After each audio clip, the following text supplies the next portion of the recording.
I'm Eitan Weinstein. And I'm Naor Menninger. And you're listening to Two Nice Jewish Boys.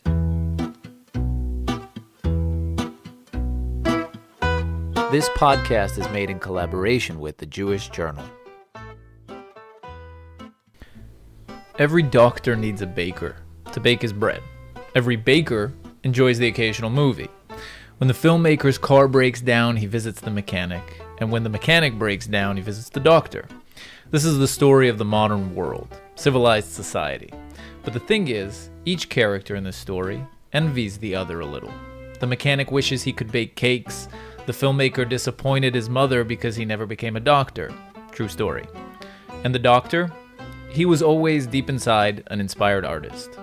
It's seldom that someone manages to enjoy both worlds, maintaining a flourishing career on one hand and making a living from his passion or hobby on the other. But such is the case with Dr. Iddo Netanyahu. Dr. Netanyahu is the third and youngest son of Zila and Professor Ben Zion Netanyahu, brother of the belated Yoni Netanyahu, hero of Entebbe, and of the Prime Minister of Israel, Benjamin Netanyahu. He grew up between Israel and America, joined the army, served as Netanyahu's tend to in the elite Sayeret Matkal unit, and then studied medicine and became a doctor of medicine. In parallel, he's been maintaining another career as a writer. He's authored several books that have been translated into many languages, and in recent years, he's published several plays, which have showcased around the world. We're proud and excited to have Dr. Iddo Netanyahu on the show with us today. Thank you so much for joining us. How are you? Thanks, I'm fine. Thanks for having me here. Are you the filmmaker that was supposed to be a doctor? No, I think that's him. Oh, that's you. Okay. I mean, we were all supposed to be doctors. But You didn't miss anything. That's fine. Yeah? Yeah, I can assure you. How does a radiologist, an ex-commando, come to write plays? I mean, you wouldn't assume that kind of path. Well, first of all, how did I become a writer? Before I wrote books and stories, before I wrote plays, I sort of gravitated towards plays maybe 12 years ago. How did I become a writer? It really had to do with the death of Yoni at Entebbe. And How old were you? I was 24. He was 30 when he died. He was lieutenant colonel and commanded the rescue force of his unit of Sayeret Matkal in that famous operation in 1976, where Israel rescued more than 100 hostages from the middle of Africa. And after his death, as you know, I was at the end of my third year of medical school, and I thought, I'm going to take a year off and think about what should I do with my life. I wasn't sure I'd go back to medicine, but I did. Eventually I did. And during that year, you sort of, think about what is the purpose of your life. And it's, I think, common among people who've lost relatives in similar circumstances. And at some point, I started writing. And what I wrote about is something that happened to me after the Yom Kippur War. I finished my military service in the summer of 73. I went actually to study in Cornell University because it was free. My father was a professor there. Timing is everything, huh? I guess so, yes. And but a few weeks later, the war broke out, so I returned to Israel. I remember that my brother called me from New York. Bibi was also a student there at MIT. And Ehud Barak, our former commander of the unit, was a student in Stanford. And they met each other at the airport, about to fly to Israel.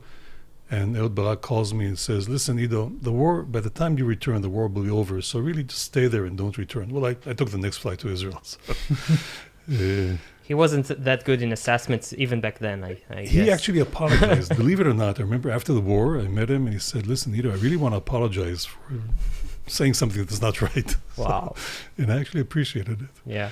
But, sorry. In any case, All three of you were in American universities. Or overseas. He was in Stanford, you were in Cornell, and Bibi was in MIT. He was in Stanford. I remember helping him write his application to Stanford because I knew English better than he did when he was the commander of the unit. And I sat in his office and sort of corrected the English or rewrote the English or whatever it was.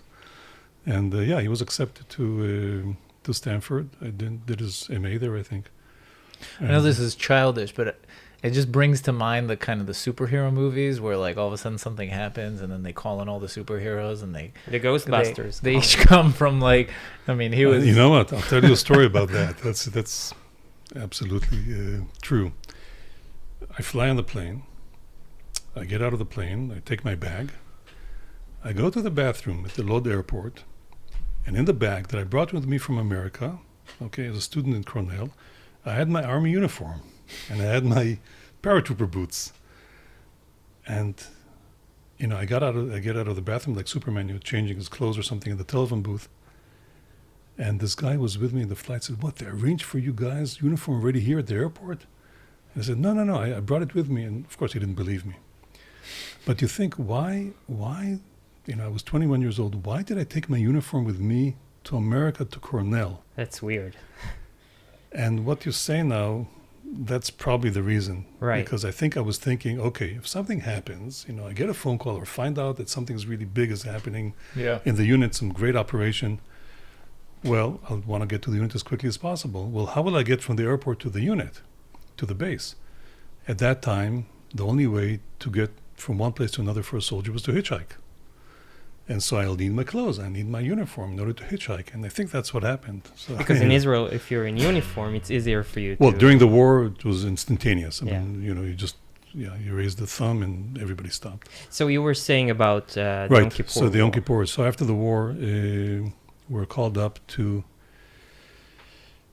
I myself was, with some other soldiers. It was the beginning of a very harsh winter. And we had captured the peak of the Hermon Mountain in the Yom Kippur War. It's very high. It's close to 3,000 meters.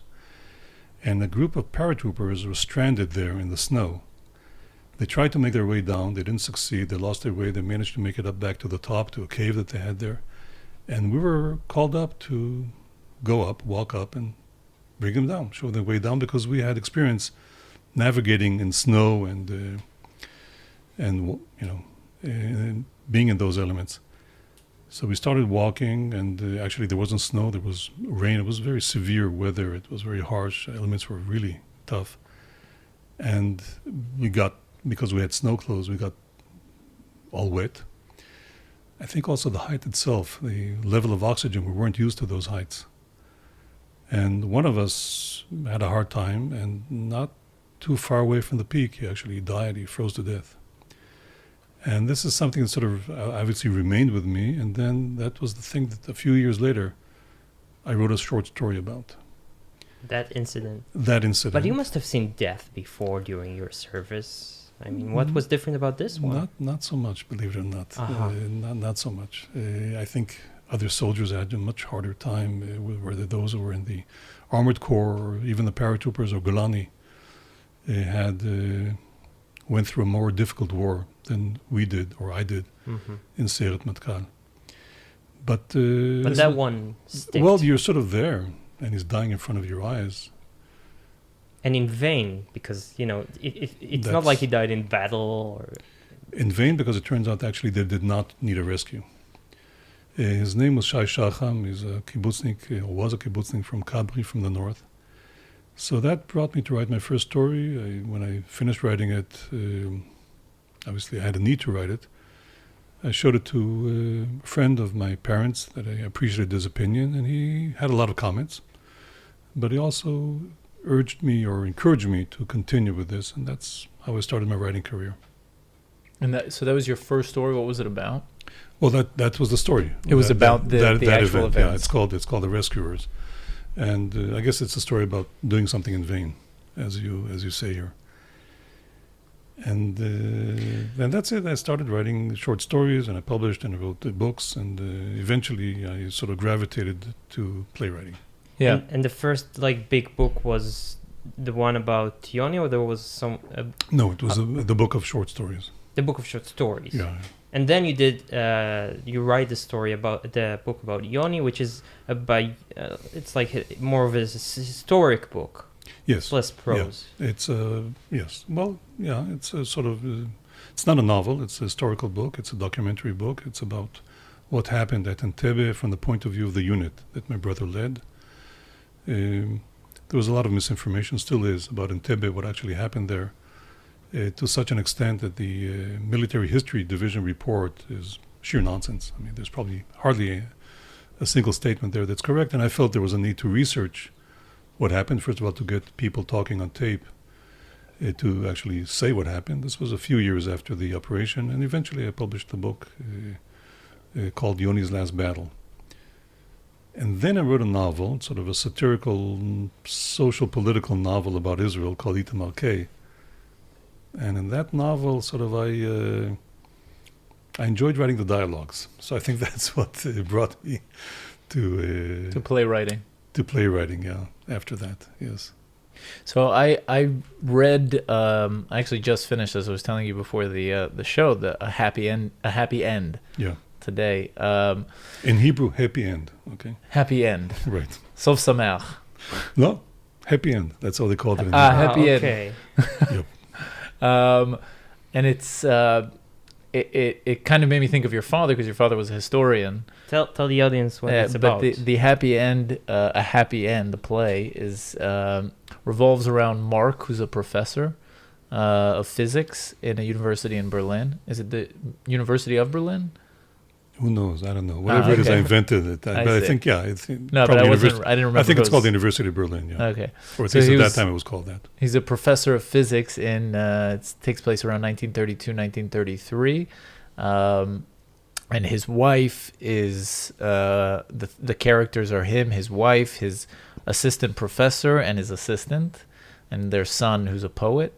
And I don't want to, I urge people to read it. I don't want to ruin it, but basically it revolves around them considering whether or not to leave Germany as the Nazis take power.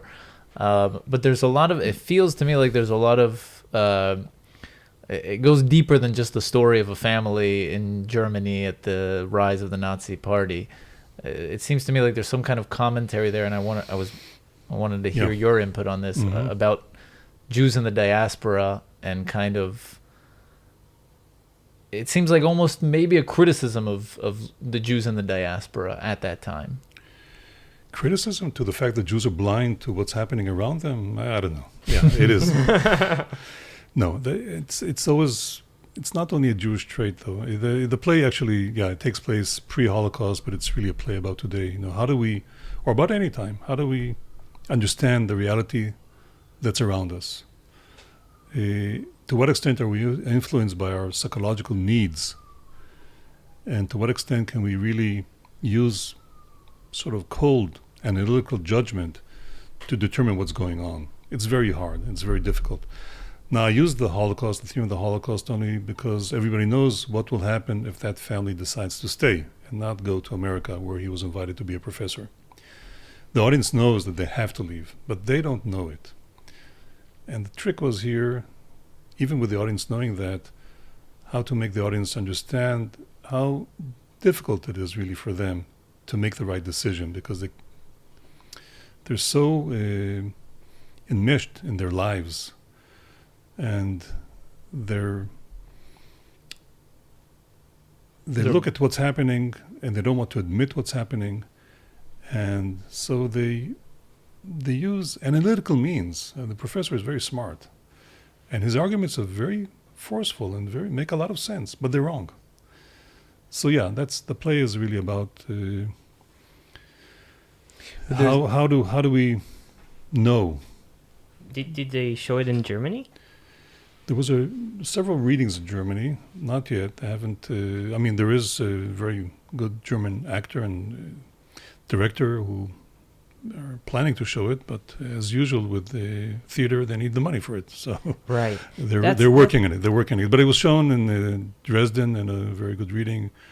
It was shown another thing in another part of Germany in a very good reading. Great German actors. You want to ask something, or? Yeah, there was something. There's a moment in the play where he's been the Nazis have already taken power, and he's been fired from university. The professor, Mark Erdmann, yeah. And he's been fired from university, and basically there's a moment where he's talking to his assistant, and you forgot to mention the assistant, the lover of the wife. Okay. I didn't want to give anything away. Well, this was my first play. There has to be a love triangle. Yeah. There's a love square almost. but it's where is this because square? there's the Oh, right. she's in love with the assistant. assistant. Right. Okay. The assistant is in love with the assistant Right, professor. Right. But anyway, the assistant is having Anna is having a conversation with Mark after he's been fired, and she tells him, "But you told them off, right?" And there's this awkward moment, and then where they realize that he didn't say anything; he just picked up Yeah. his stuff and left. And it seemed like I was wondering if that has anything to do with the idea that kind of the Jews took it laying down. Is that? Some did and some didn't. Yeah. There were many courageous Jews, including in Germany, who didn't take it lying down. This is just him. That's the way Yeah. he is, this character. I don't... Look, the characters, the conflicts between them, all these characters have their good sides, their bad sides. You can criticize some parts and not others. And the audience takes it for whatever it is, and they can have different criticisms and admire different things in the characters than I do.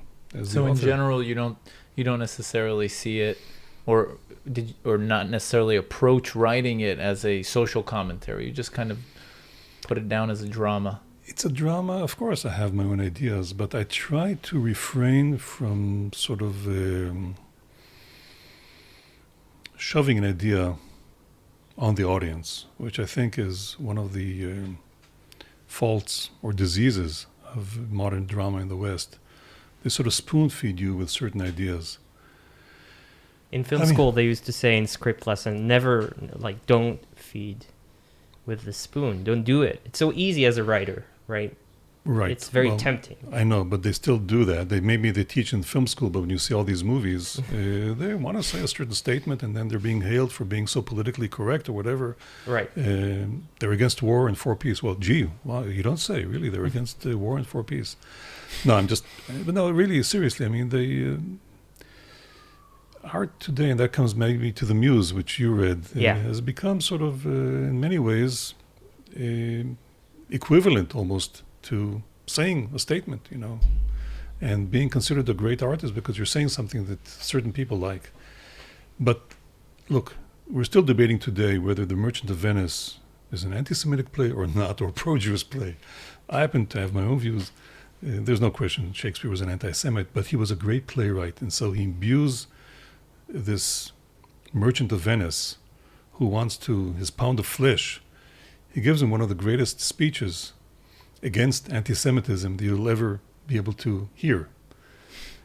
And this is Shakespeare. And because the writer needs to identify with all the characters in the end of the day. It's not only that. I think it's very important to show all sides of the character. We talked just before this program started about the play Meaning, about Viktor Frankl, that I happen to be very critical, not about his psychological theory, because I'm not a psychologist, and I assume seems like a very reasonable theory, but about his view of, I would say, politics, or about the West, or about Europe.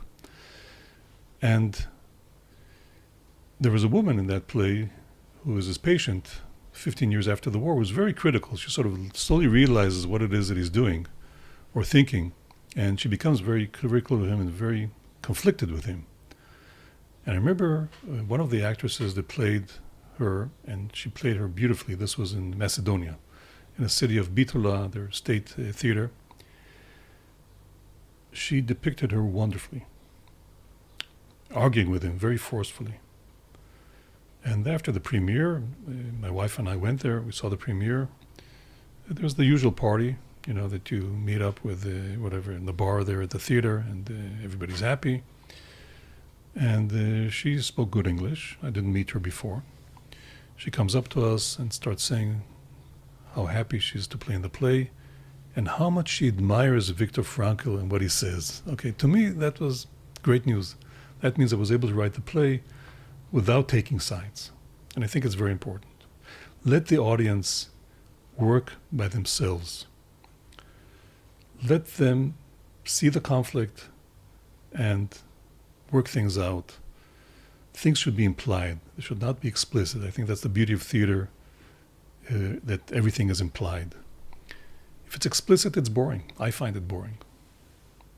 Sounds to me like you need to just strive to create real, authentic human interactions.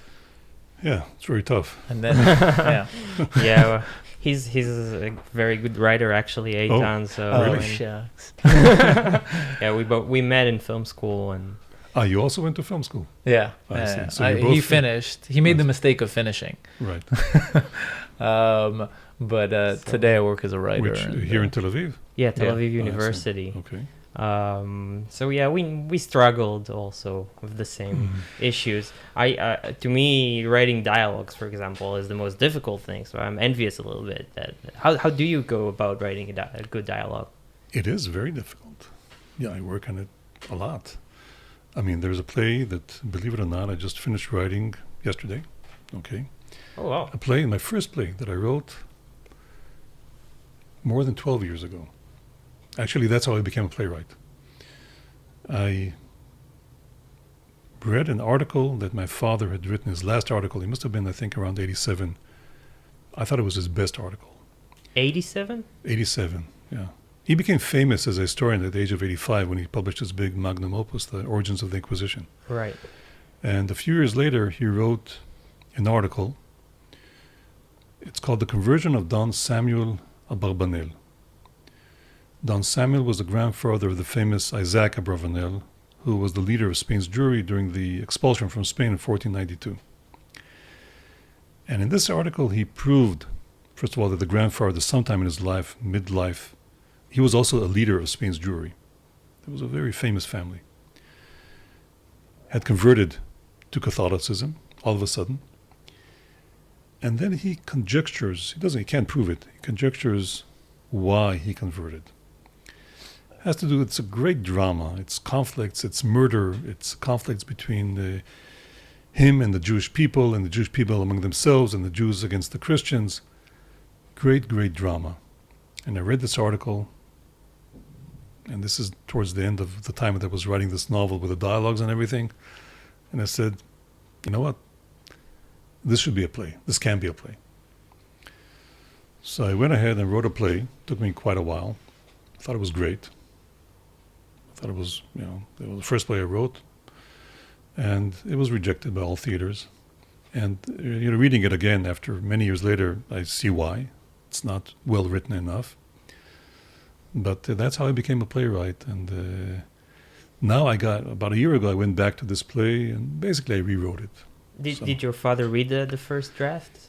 He did read the first draft, and Did you have comments like that?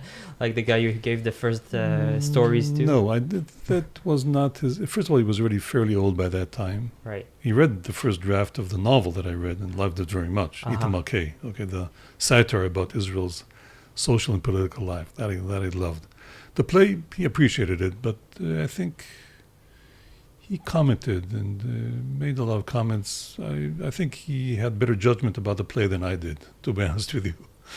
But this play actually brought me to being afterwards a playwright, because it was submitted also to this Italian director. I translated it to English, and he also rejected it. But a few months later, he calls me up when I was at home thinking about maybe some other theme for a play, and says, Iddo, this is Leonardo Franchini, how are you? Typical Italian sort of manner. How are you? Yes, Iddo, please, And do you have maybe something for me for the Holocaust Memorial Day in Europe in a few months? And on the spot I said, yes, I do, because I was thinking about something. And he said, I really need it, in 3 months at the latest. So I wrote it very quickly. This is a happy end. And I wrote it very quickly, and he staged it. And from there it came to Israel, to Tel Aviv, and from Tel Aviv it went to many places in the world, including New York, eventually to off-Broadway, to 2 theaters. And which makes you think, why should a writer invent plots and stories and characters when history is so filled with amazing yet untold stories that they're just sitting there waiting to be told by good writers? I don't know. You're right. You're absolutely right. I Yeah, don't know why I went through that effort. Okay. We can agree on that. No, but even if you use something in history, you always invent. Most of it is invented. I mean, like right. What I wrote about this Don Samuel Abravanel, the play. Most of it is invented. Even the play about Viktor Frankl that I wrote, most of it is virtually all of it is my invention. And the same thing about Worlds in Collision, sort of the meetings between Einstein, two geniuses, Einstein and this crazy, supposedly crazy man called Immanuel Velikovsky. Yeah, it happened, but 90% of the play is an invention. Sure. I mean, but yeah, you're right. Shakespeare did the same thing. He had these stories, and none of his plays, the plot was always there, or the gist of the plot was there, and he expanded on it. When I just started and when I just started studying film, I always thought that a good movie or play for that matter is about the plot. But now, as I'm older and wiser, I realize that nobody, like, the plot is nice, but it's all about the characters and the relationship between them, right? That's what important, like, to people. Yeah, you need to be able to relate. But I'm interested because you mentioned your father. I'm interested to hear maybe more about him and about what it was like growing up here in Israel. I also had a mother, by the way, and who your actually mother raised us more than the father. Okay. So Tell us about what it was like growing up here in Israel. Yeah. By the way, you mentioned whether my father read the play, but he did manage to see this play that was staged in Israel. He was already very old, but he did go to the theater and he saw it. That's nice. He lived. I was very sorry that my mother did not. He lived to the age of 102. You're asking me what it was like growing up. First of all, we didn't know we'd be famous, so it was a regular childhood, okay? But it was sort of a privileged childhood in many ways.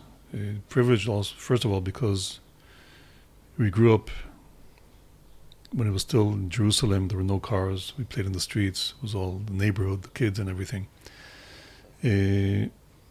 And also, we didn't realize that, but we were well off compared to the rest of the neighborhood, to our neighbors, to our friends. Many Holocaust survivors, or children of Holocaust survivors, the friends were. Hardworking people. And my father was also very hardworking, but he was the editor of the Hebrew Encyclopedia. That's like the Britannica in Hebrew. And certainly concentrated on Hebrew themes. And he was the chief editor of the encyclopedia, and extremely well paid by those standards of those days. He might have gotten maybe the highest salary of any salaried person in Israel at the time. And I remember, we were one of the few families, or maybe the only family in the street that had a phone, so neighbors used to come all the time to make phone calls to whatever, government offices or whatever. So it was a very enjoyable childhood, from what I remember. That's how I recall it. You also moved to America at a certain point. At a certain point, we moved to America. My father was not a professor here at university. He wanted to continue his researches in history, and he just couldn't do it with all the work that he had as the editor of the encyclopedia. And politics were also involved, right? Yeah, well, academia. Then probably less than now. But I think now politics in the West is just outrageous, the way the control that I would say the left or the liberal elements have over the humanities. Even then, at that time, it was not that great. And just for the record, your father was a right-winger. He was a well-known revisionist. He was very active. He headed the revisionist party in America during the World War II and the whole campaign for the creation of the State of Israel in America. Worked with Jabotinsky at a certain point. He convinced Jabotinsky to move his operation from London to New York. He said, you have nothing more to do in England. The country that will determine the fate of the Zionist project is America, and that's where you have to move. And so they did that in 1940.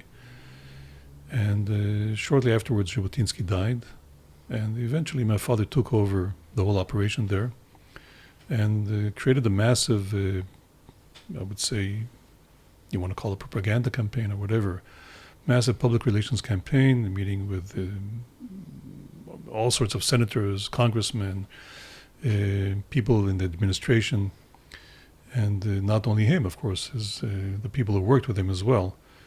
And within a few years, Zionism was almost, but hardly known. It was known in America, but was not a great movement. It became a tremendous movement, and he had the support of virtually the entire Congress.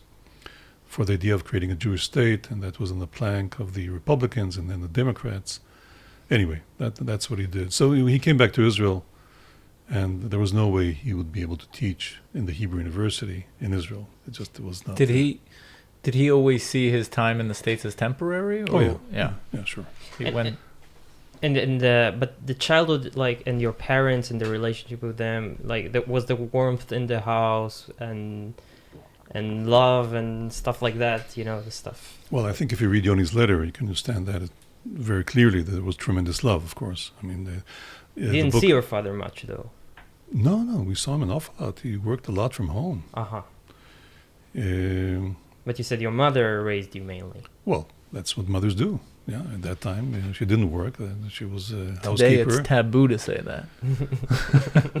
Fine, I should have said that's what mothers did. I hope this won't be the last interview I'll ever have. Okay.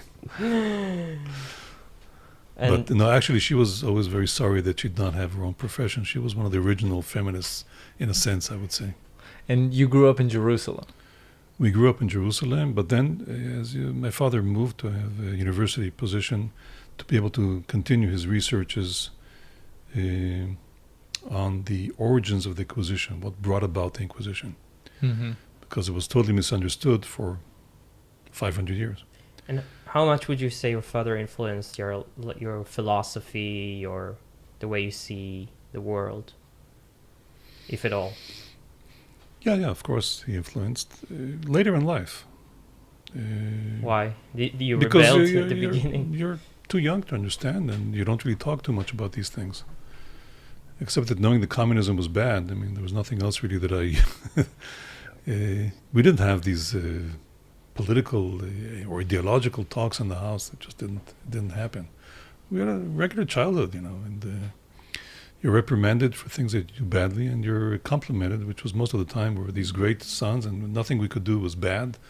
Both my mother and father always, thought very highly of us, and whatever.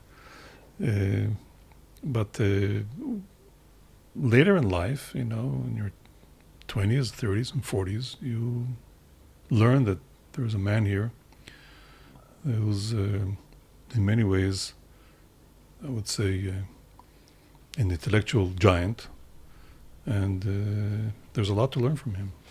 I wonder if there's, you mentioned that you didn't know you were going to be famous, and you guys were brought to a certain I always level. knew Yoni would be famous. Really? There was no doubt in my mind. Why? Yes. He was a remarkable person. I always knew he would be something outstanding. I never knew what exactly. But there was something in him that sort of drew you and drew other people toward him. Charisma and... Whatever you want to call it. Just an outstanding personality. And that there was no doubt, I think, in anybody's mind, including my parents, that there was a great future ahead of him. Nobody thought about Bibi, but of course we were wrong. Maybe Yoni thought that about Bibi, but Yoni was, of course, maybe because he was the oldest brother. But there's a lot in common in the three of you. In the end of the day, like I feel you're the three of you are thinkers. You come from the same roots of intellectual life and Driven. Driven and the politics and there's something in common. I feel. But what I wanted to ask was, eventually the family was brought to fame. I mean, today everybody in the world knows, not everybody in the world, but most people in the world know the name Netanyahu, and it brings with it. They even know how to spell it, which is also amazing. Amazing. Although turns out the French add a U, an extra. Instead of a Y, they put an I, I think. Yeah, there's an extra letter there at the end. Maybe. An X. That's somewhere in the middle. That's the French. Yeah, what did they? But eventually, the family did become well known, and it comes with a certain price. I feel. We had on the show your brother's biographer Anshel Pfeffel, who wrote something that, I mean, his book is not very complimenting of the family. I was really an Israeli reporter, not complimentary. Yeah. Of the family. Haaretz interesting. I'm amazed. Haaretz reporter. Yes. Okay. It felt. I mean, it was actually hard for me to read the first couple of pages because it felt that Biased. It felt completely unobjective in the way he described your father, and I wonder if Well, one he wants to have a great future as a reporter. Yeah. He can't kill himself. Yeah. He's not committing suicide, for God's sakes. But I wonder one if you encounter it on a if you kind of just say I'm not going to even confront those things. Like if you read that book, for example, if you read the coverage of your brother and of your family, and two, how it affects you. Look, no, I didn't read that book, and it's like all these families, the Kennedys do. They read about. You don't read about these things. It's what does he know more about my family than me? What sense is there for me to read his book? And what's true there and what's false there, who knows? I have no idea. I don't intend to go into it. But look, you make first of all, as I said, I didn't grow up in this famous family, and so I had a normal childhood like anybody else, and it doesn't affect me at all one way or another in terms of what I want to do. It affects me in the sense that I need to maybe address some issues, like writing the book about Yoni because things that were said are simply wrong, or even appearing on TV a few weeks ago, which I never do, but I felt it was so outrageous what they were saying about my family, about my brother. During the elections. Before the elections, I felt that this is ridiculous, that he sold, made a profit in selling the security of Israel for that. I mean, outrageous lies. Yeah, they called him a traitor, basically, on the left. I think not even basically. I think they actually used that word. It was just sheer lies. I mean, I didn't even call him or speak to him about it. I mean, I just went on TV and appeared because I don't need to speak to him to know that this is all lies. But that's very rare. I hardly do that. And I have my own life and my own career. And you work as a doctor?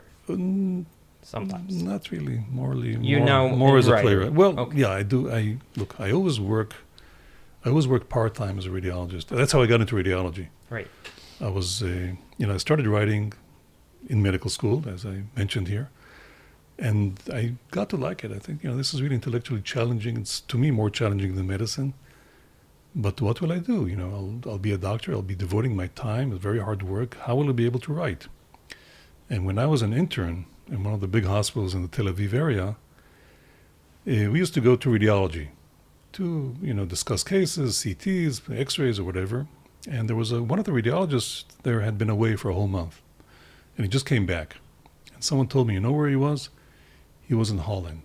In Holland, in 1 month, he makes more money than the rest of the year he does in Israel.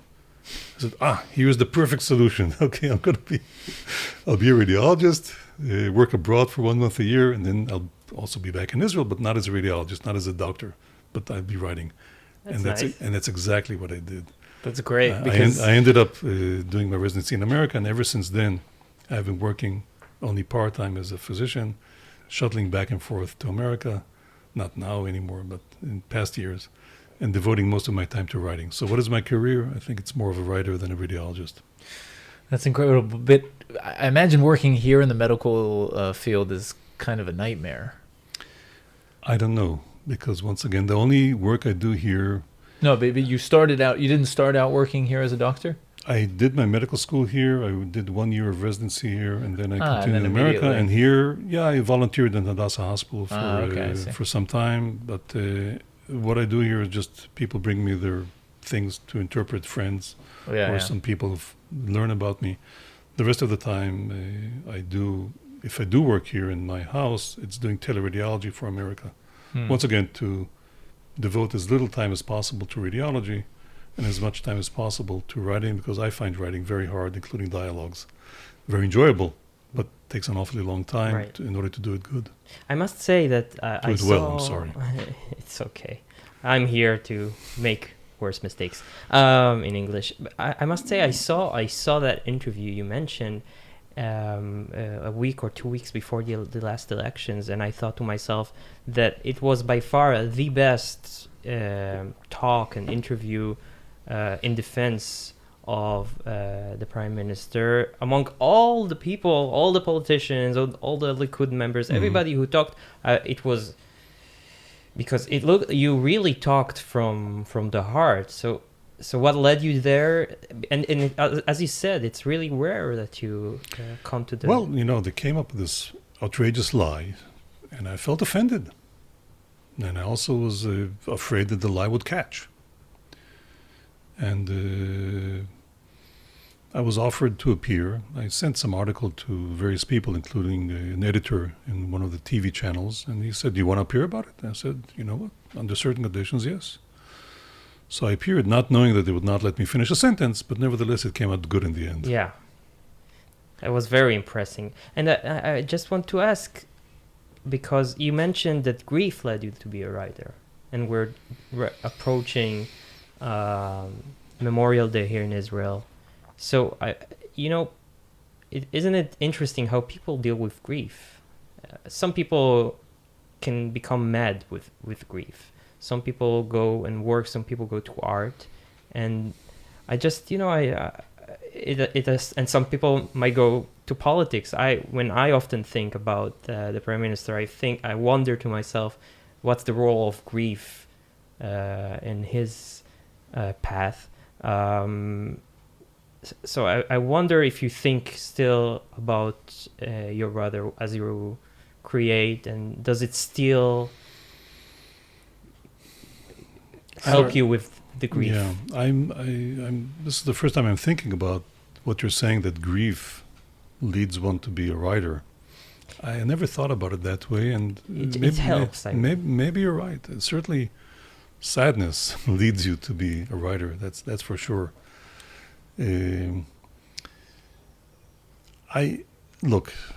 Of course, I think about Yoni. You cannot help. I think anybody who's lost a brother, it sort of stays with them all the time. I cannot say that this is the stimulating force. It brought me to think about being a writer when I had this crisis, I guess, in my life at the age of 24. But I cannot say that this is the driving force of me wanting to write. That just wouldn't be true. I think I have something to say about many things. I think, I sort of fell in love with theater after watching this Leonardo Franchini, the same Italian who put on my play, and that's when the whole thing started. I wanted to be in the rehearsals. I'm the playwright. And he didn't want me to be in any rehearsal. He's one of those directors that does not want any playwright in his rehearsals. But he said, you know what, for the first time, fine. So I stopped by in Italy on my way back from America to Israel, doing work, radiology work. And we go to this, in the middle of winter, to this very small room, sort of a black box studio. And I sit there, and all of a sudden I see these people get up and start saying my lines in Italian, which sounds even better. And you go crazy because, this is like something that was virtual on the paper and in your mind, all of a sudden comes to life. And I think from that moment on, I was hooked to, at least for now, just working in theater. Sorry. Yeah, go ahead. No. I just, we have to go soon, but because we don't get to have many graduates of Sayeret Matkal here. So I was wondering, before we go, if there's like the craziest story that happened to you during your service that you can share with us. In Sayeret Matkal, it was so many years ago. First of all, even though it was many years ago, you can't really talk about what you did in Sayeret Matkal. But something like I read. Well, the craziest story is the fact, maybe, I don't know if it's crazy or not, but, Yoni was also my commander in the army for most of my service there. Not direct commander, one level up. He was the commander 1 year of my, what would you call it in English, company, I guess, Balga, and then afterwards he was the deputy commander of the unit. And in Israel, your two brothers are not allowed to be in the same operation. That's the army rules. Somehow he managed to take me to an operation that he commanded, which was a known operation. This was the kidnapping of Syrian officers in Lebanon in order to exchange them for Israeli pilots that were languishing in jail in Syria. And I could see what a real battle commander is like during that operation. And you can see he was really an amazing commander of military operations. Charged first and led. That's without question, but he was cool-headed. That's what I was not there at the beginning. We were sort of at a side force that sort of came to the center, after a few minutes. But you could see, there's still shots ringing around. You could see how clear-headed he was. He was walking around, giving orders, doing this, doing that. Very no nonsense. You immediately felt calm after you. I mean, it was very tense. This was the first time I was actually in battle, and all of a sudden he relieved your tenseness. All of a sudden you became calm, like he was. So that's one incident I can tell about Sayeret Matkal. Not a lot more, by the way. Okay, fair enough. So your plays, where are they currently showing? And if someone is interested in showing one of your plays, what can he do? Well, actually, tomorrow there's going to be a premiere of The Meaning, of the play about Viktor Frankl in Kishinev in Moldova, by a very good director, or actually his very good theater. He's not the director. He appointed one of his disciples. But the head of the theater is Yuri Harmelin, great Jew, wonderful Jew. And it's a great theater. And so I'll be seeing the play in a few months in a festival that they have there. And they also did a happy end. So it's the plays are showing in various countries. In Italy, you told me? In Italy, there was just recently a premiere of The Muse, a comedy, sort of a satire about current arts, arts in the general sense. It takes a brave director, by the way, to decide to do that play because it's so politically incorrect. Right. But there's a prostitute there, so. No, not because of that. Okay. Because of what it says, or it laughs about arts. So for some reason, we can laugh about everything: politicians, businessmen, you name it, but not about ourselves. Also, there's a prostitute. There's also a prostitute there, absolutely. Although they changed it to a sort of a pole dancer, okay? Oh, which is also nowadays much more refined. Yeah, much more refined. Anyway, no, they actually did a great job. I enjoyed it very much. A great director and great actors. But if someone in America, for example, wants to in America, well, direct one of your plays, how can they do that? How can they reach you? They can reach me by writing me my email. It's my name, Iddo. Well, I don't want to give it because I'll be getting letters from who knows where. But they can look in the internet. And actually, the play A Happy End was published by Playscripts in America. So if people want to do, and they are doing that play in some places in America, they can just contact Playscripts. But you're right, I probably have to get an internet site and everything, and for my other plays as well. But they're being shown in various countries in the world, whether in Russia and different places, just now shown in St. Petersburg. And I was just now in St. Petersburg at one of the big theaters, and they're interested in my plays. And in various countries, mostly in Eastern Europe, I would say the former Soviet bloc more than the West. Interesting. Because in the West, it's politically, I guess, not so easy to show a play by someone called Netanyahu. Right. So that maybe does affect me. Or by any Israeli, by the way, not just a Netanyahu. Takes courage for a theater to show. Yeah. It's not easy nowadays in the West. Yeah. The burden we all carry. But people can actually purchase hard copies of the plays? Of A Happy End, if it's in America, they purchase a hard copy of A Happy End. The other plays, they just need to contact me. I will have an internet site very soon, and they'll have an email address there and other means of communicating and seeing my plays and putting them up. But I tell you that the plays are being shown. I never bothered trying to distribute them. They're just word of mouth. Yeah. One director tells another, and that's how it... So if you guys happen to be in an area in which one of the plays is, you guys can look it up. We strongly recommend Iddo Netanyahu's plays. There's A Happy End, there's Muse, there's Meaning. And there is Worlds in Collision, the play about the meetings between Einstein and Velikovsky. Yeah. Thank you so much. Before we go, we have a collaboration with the Jewish Journal. The Jewish Journal, if you've heard of them, I was interviewed by them by at Daniel. one time. That's right, by Daniel Barron. Yes. So the Jewish Journal, guys, is a website, Jewish news, jewishjournal.com. They've got great columns, great podcasts. Check them out, jewishjournal.com. And we accept donations, so please go to twinjb.com/donate and help us out because we do it on our free time. And that is it. Thank you so much. Thank you. Thank you for having me. Dr. Netanyahu. Bye, guys.